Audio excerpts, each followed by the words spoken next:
ಮಂಗಳೂರಿನಲ್ಲಿ ಭಾರೀ ಗಾಳಿ ಮಳೆ ಹಿನ್ನೆಲೆಯಲ್ಲಿ ರಾಜಕಾಲುವೆಯಲ್ಲಿ ತುಂಬಿ ಹರಿತಾ ಇದೆ ನೀರು. ಪಂಪೇಲ್ನಲ್ಲಿ ರಸ್ತೆ ಮೇಲೆಯೇ ನೀರು ಹರಿದಿದೆ. ಪಂಪೇಲ್ನಲ್ಲಿ ವಾಹನ ಸಂಚಾರ ಸಂಪೂರ್ಣವಾಗಿ ಅಸ್ತವ್ಯಸ್ತ ಆಗಿ ಹೋಗಿದೆ. 2 ತಾಸು ನಿರಂತರವಾಗಿ ಭಾರೀ ಪ್ರಮಾಣದಲ್ಲಿ ಮಳೆಯಾಗಿದೆ.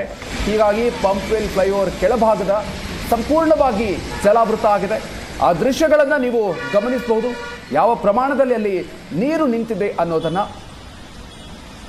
ಪಂಪೇಲ್ನಲ್ಲಿ ವಾಹನ ಸಂಚಾರ ಸಂಪೂರ್ಣವಾಗಿ ಅಸ್ತವ್ಯಸ್ತ ಆಗಿದೆ. ಈ ದೃಶ್ಯಗಳನ್ನು ನೋಡಿದ್ರೆ ಗೊತ್ತಾಗುತ್ತೆ ಅಲ್ಲಿ ನೀರು ಹರಿದು ಹೋಗೋದಕ್ಕೆ ಸರಿಯಾಗಿರುವಂತಹ ವ್ಯವಸ್ಥೆ ಸ್ವಲ್ಪವೂ ಇಲ್ಲ ಅನ್ನೋದು. ಅವೈಜ್ಞಾನಿಕವಾಗಿ ಆಗಿರುವಂತಹ ಕಾಮಗಾರಿಯಿಂದಾಗಿ ಈ ರೀತಿಯಾಗಿರುವಂತಹ ತಾತ್ಕಾಲಿಕ ನೆರೆಯ ಪರಿಸ್ಥಿತಿ, ಕೃತಕ ನೆರೆಯ ಪರಿಸ್ಥಿತಿಯಲ್ಲಿ ನಿರ್ಮಾಣ ಆಗಿದೆ. ಪಂಪೇಲ್ ಫ್ಲೈಓವರ್ನ ಕೆಳಭಾಗದಲ್ಲಿ ಸಂಪೂರ್ಣವಾಗಿ ಜಲಾವೃತ ಆಗಿದೆ. 2 ತಾಸು ನಿರಂತರವಾಗಿ ಭಾರಿ ಪ್ರಮಾಣದಲ್ಲಿ ಮಳೆಯಾಗಿದೆ. ಅದರ ಹಿನ್ನೆಲೆಯಲ್ಲಿ ಅಲ್ಲಿನ ದೃಶ್ಯಗಳನ್ನು ನೀವು ಗಮನಿಸಬಹುದು. ವಾಹನ ಸಂಚಾರ ಸಂಪೂರ್ಣವಾಗಿ ಅಸ್ತವ್ಯಸ್ತ ಆಗಿದೆ.